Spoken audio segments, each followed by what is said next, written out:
Hello everyone, myself Dr. Anchal Agarwal. Today we will do groups and few of its examples. Firstly, we will see what is a binary composition on set A.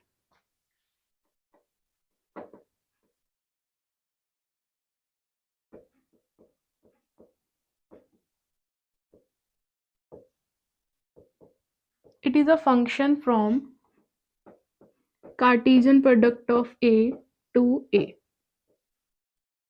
That is, if we take any element in the Cartesian product of A, we will get a number in A. Okay, where A and B are in A. Now we will do definition of group. What is a group?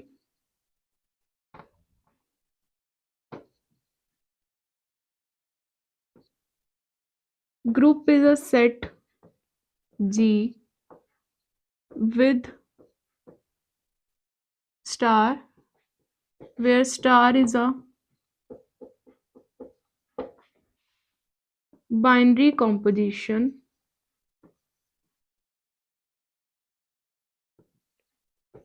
on set G. Okay, we are saying group is a set G, any set G with binary composition star on set G and with few of the some properties. We will see what are that. Now we can see binary composition is a function from A cross A to A. So we can say if this is a element A cross B, A comma B in Cartesian product of A, that will be a unique element because it is a definition of function. So we can say if A comma B belong to G cross G, this will imply star of A comma B, that is function. We are saying here star is a binary composition, is a unique element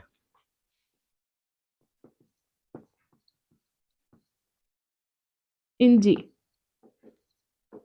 and this will be represented by A star B. Okay, so we will say for every this thing we have this thing in G. Okay, now second property, associative property,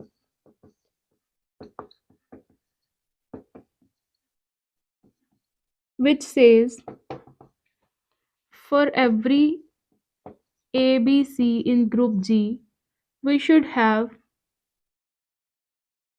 A star B star C is equal to A star B star C. That means if we do firstly B composition C, and then the element that had to be composed with A will be equal to, if we compose A and B and then compose the resultant with C, then the result will be same. That is my associative property. This will be true for all elements of G. Then we say G holds associative property. Third property is, firstly we will see its name, identity element. If there exists element G, E in G such that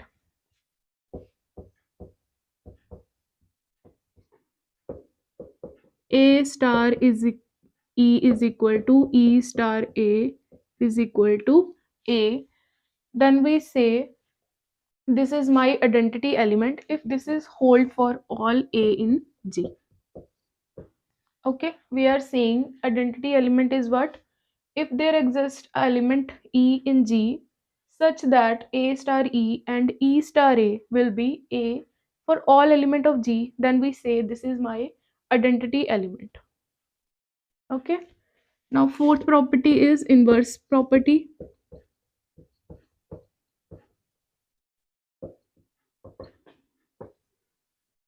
If for every element of G there exists an element A dash in G, depend on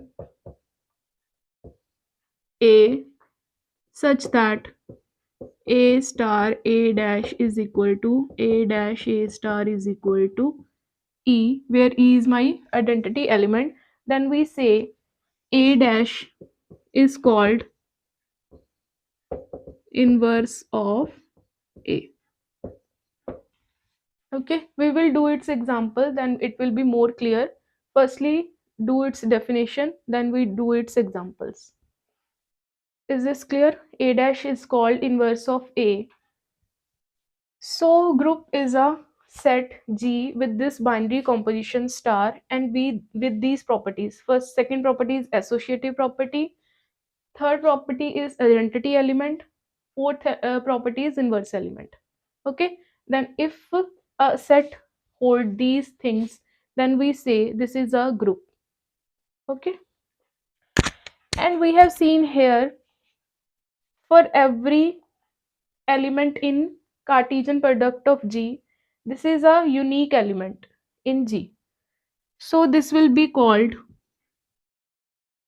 closure property.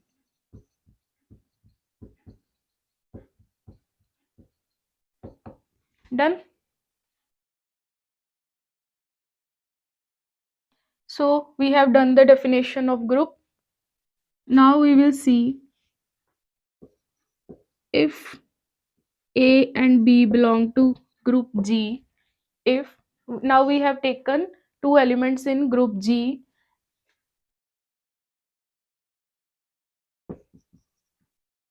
If A star B is equal to B star A, then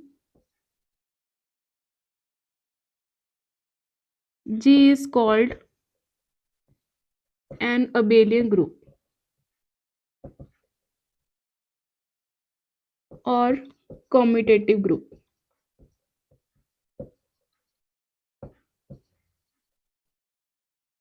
If this satisfy for all G, for all A and B in G, if A star B is equal to B star A, then we say G is called an abelian group or commutative group. Clear?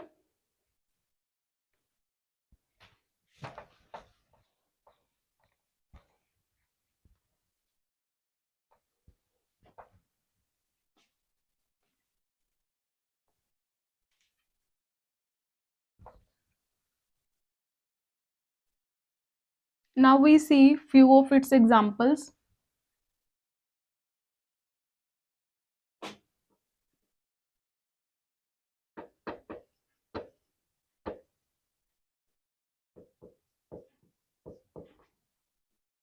First is if we take natural number and binary composition we take plus. Plus means f is a function from natural number to natural number to natural number such that f of m comma n will be m plus n. Okay, this is my now binary composition. Okay, now we will see is this a group or not. We know for group we need four properties. First is binary composition, that will be true here, but second property says associative. Associative means A star, star means here plus, B plus C is should be A plus B plus C. And we know in addition, if we interchange the brackets, there will be no difference in the answer. So this will hold associative. Now you want identity element. Identity element says there should exist element E in G such that A star E is equal to E star A is equal to A. So we can see here if there exists an element, for example M in N, such that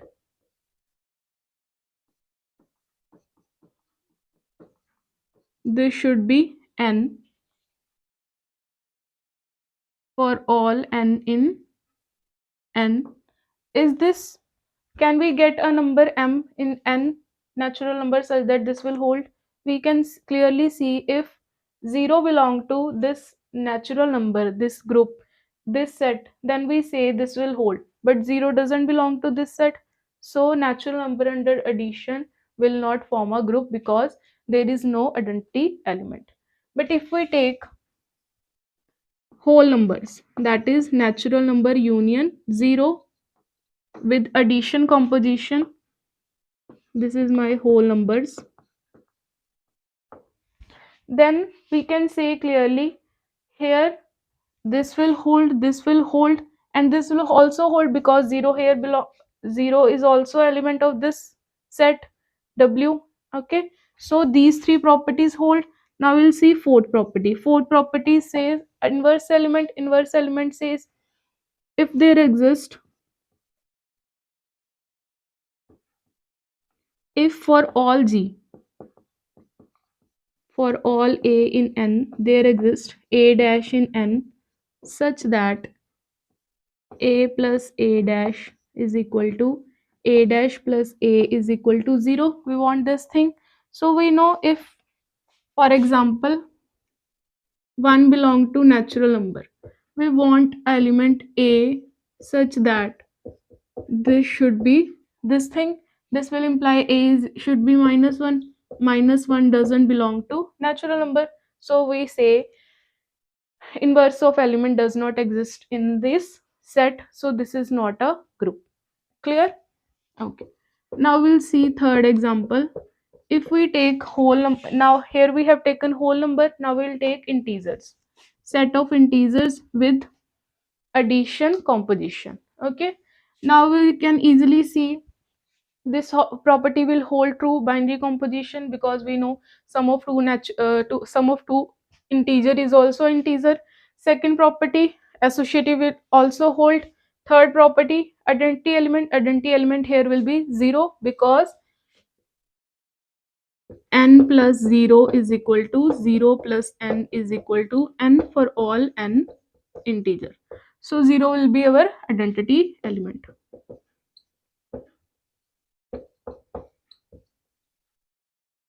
Now we will see fourth property, that is inverse. Inverse should be for every n in Z, there exists n dash in Z such that n plus n dash is equal to n dash plus n is equal to 0. This will imply n dash is equal to minus n, and we know if n is an integer, minus n will also be an integer.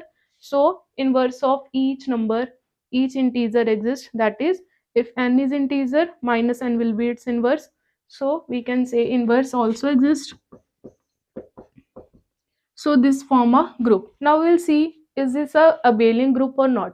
We know abelian group means A star B is equal to B star A for all A and B in G. Now we'll see whether this hold or not.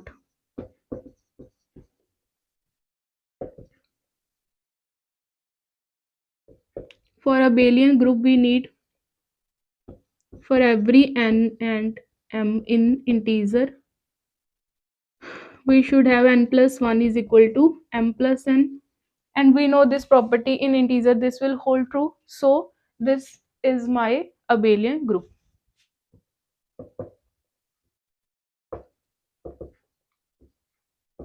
Clear? Okay. Next we will see more examples.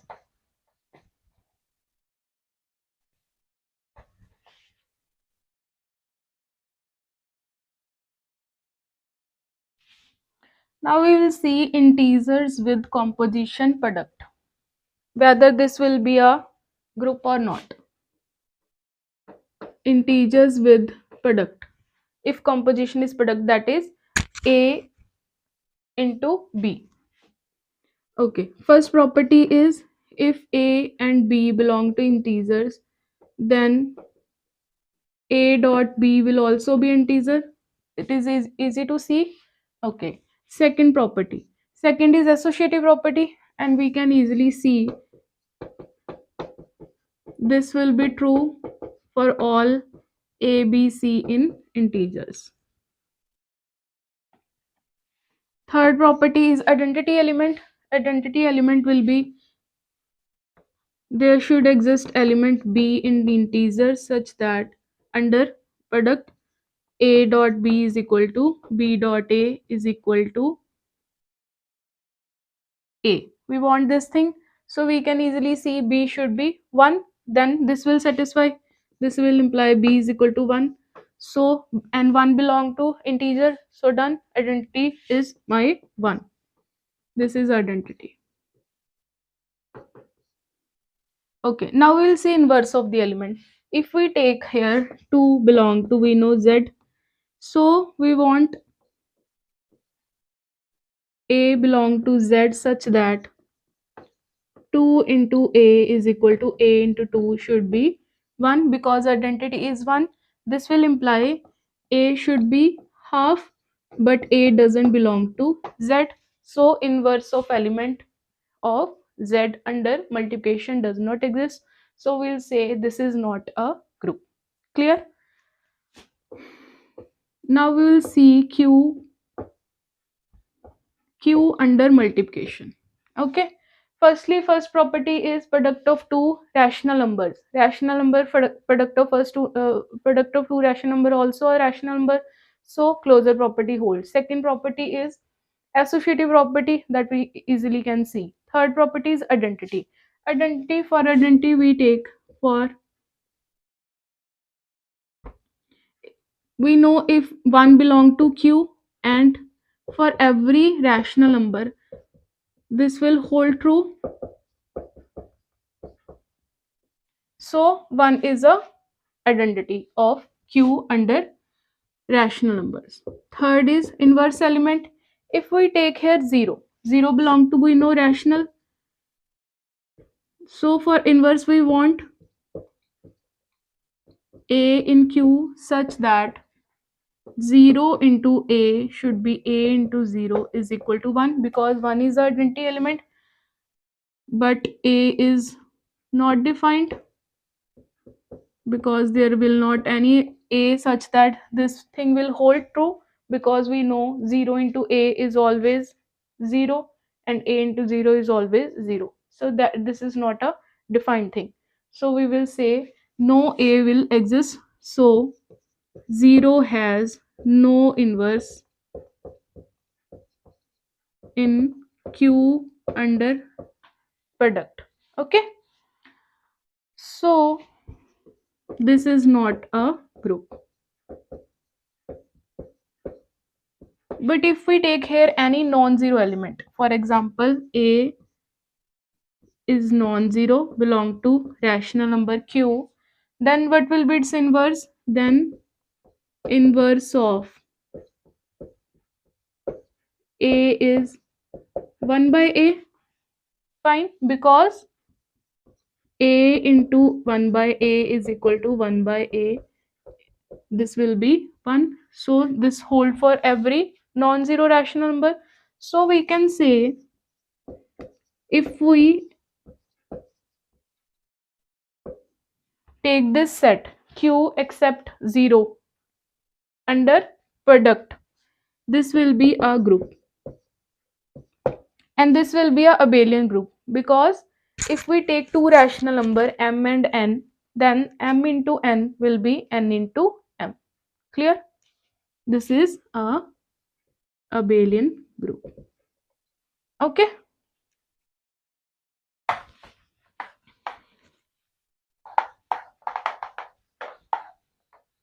Now similarly we can see real numbers. Real number under product will not be a group, because here same problem occur.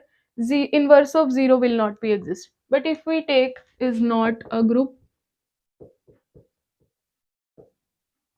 but if we take R except 0, that is non-zero real number, this will be a abelian group. By doing same things we can see this is a abelian group. Clear? Now complex numbers. If we take complex number under addition, we will see whether this is a group or not.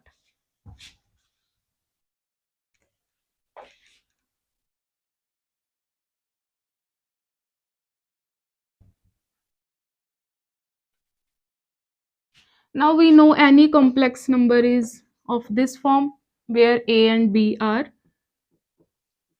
real. These are my complex numbers. Clear? Now we'll see firstly whether this is a closure property hold or not.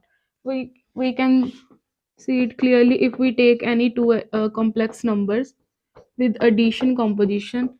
This will be a1 plus a2 plus iota b1 plus b2, and we know sum of two real number is also a real number, and hence this is also a complex number.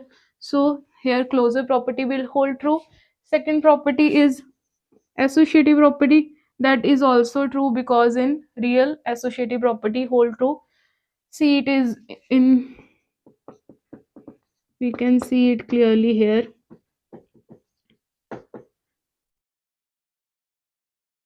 B2 a3 plus iota b3. This will be a1 plus iota b1 plus a2 plus iota b2 plus a3 plus iota b3. Clear? This we can see. Third is in identity element. Now we can see clearly 0 will be identity element. Why? Because a plus iota b plus 0 plus iota 0, this will again be a plus iota b that we want. So 0 is the identity element. For inverse, we want for every a plus iota b belong to complex number, there should exist an element, for example c in complex number, such that a plus, or we can say c plus iota d in complex number such that a plus iota b plus c plus iota d, that should be equal to identity element. This will imply c is equal to minus a and d is equal to minus b. So inverse will be minus a minus iota b. Clear? And we can easily see a1 plus iota b1 plus a2 plus iota b2. This will be equal to a2 plus iota b2, a1 plus iota b1, because we know here a1 plus a2 will be the first term, that a real part of the complex number. Here also a2 plus a1 is a real part, and here b1 plus b2 is a complex part. Here also b2 plus b1 is also a complex part, so these are equal. So complex number addition is an abelian group. Now we will see complex number under addition. Because firstly we want closure property. Now we know how to product two complex numbers. This will be AC minus BD plus iota AD plus BC. And this is again a complex number. So product of two complex number is a complex number. That means closure property hold. Second property is associative, that you can see. Third is identity element. Now we can see a plus iota b. Now we want something is equal to a plus iota b. So we can see from here. We want a plus iota b into c plus iota d. This should be a plus iota b. This will imply here ac minus bd is equal to a, and ad plus bc is equal to b. If we multiply it by d and if we multiply it by c, we will get values of c and d. That will be, this will imply c is 1, d is equal to 0. So identity element will be 1. Now we will see its inverse.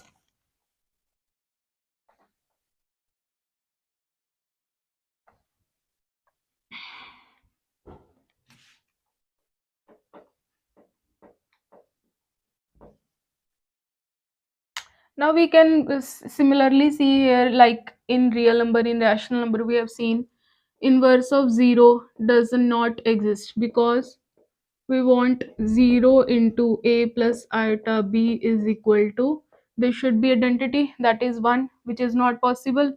So this does not, there does not any exist complex number. So C under multiplication is not a group. But if we take only non-zero complex number, then we say see whether its inverse exists or not.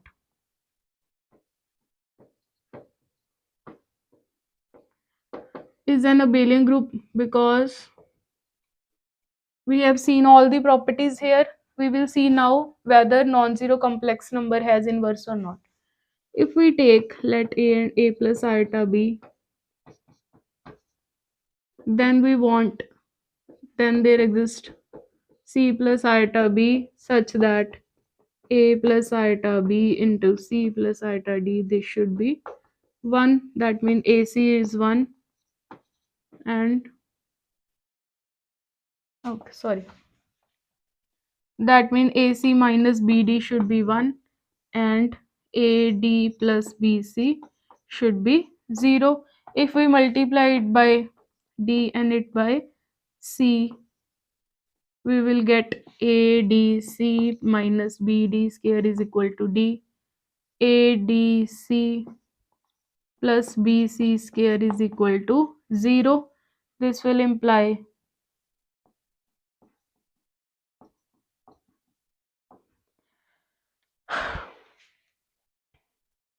okay, we can here find out C and D.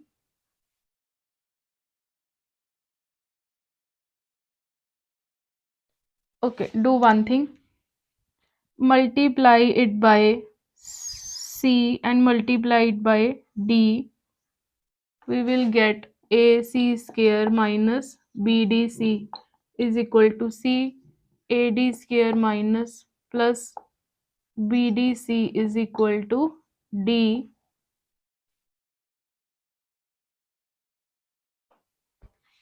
BDC is equal to BCD. Now we can easily find C and D here. Okay.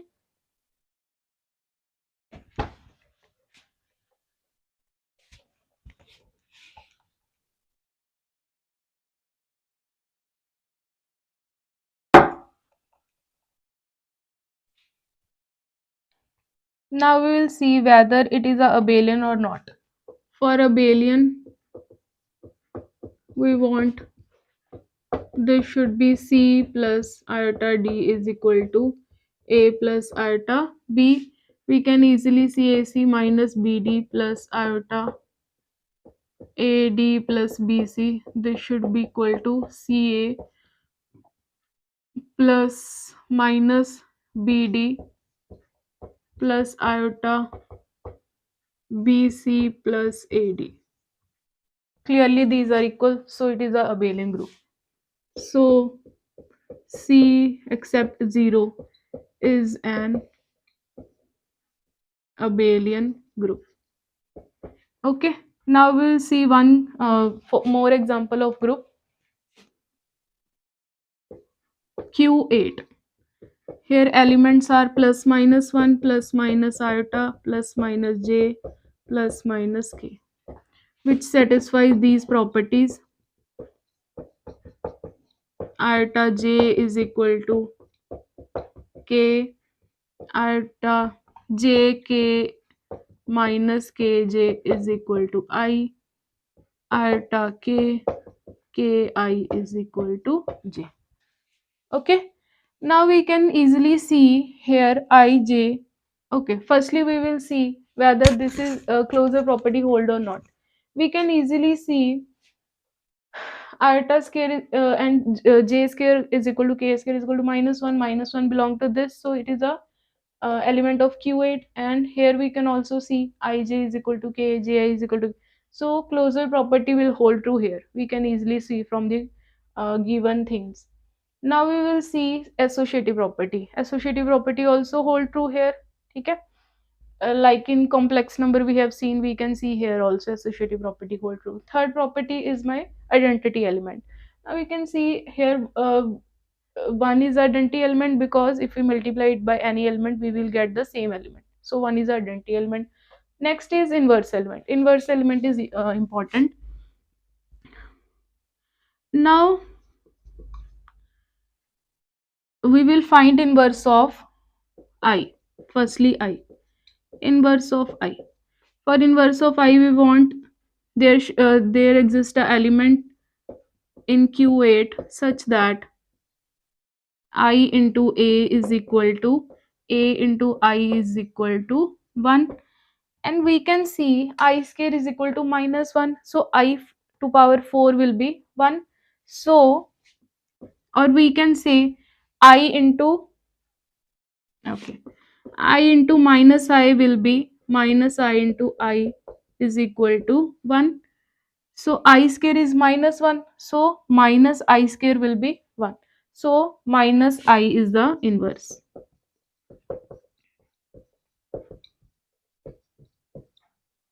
of I. And we can see inverse of minus 1 will be minus 1, because minus 1 into minus 1 will be 1. And inverse of minus I will be I. Inverse of j will be minus j. Inverse of k will be minus k. And inverse of minus j will be j. We can see clearly see these things. Okay, so Q8 is my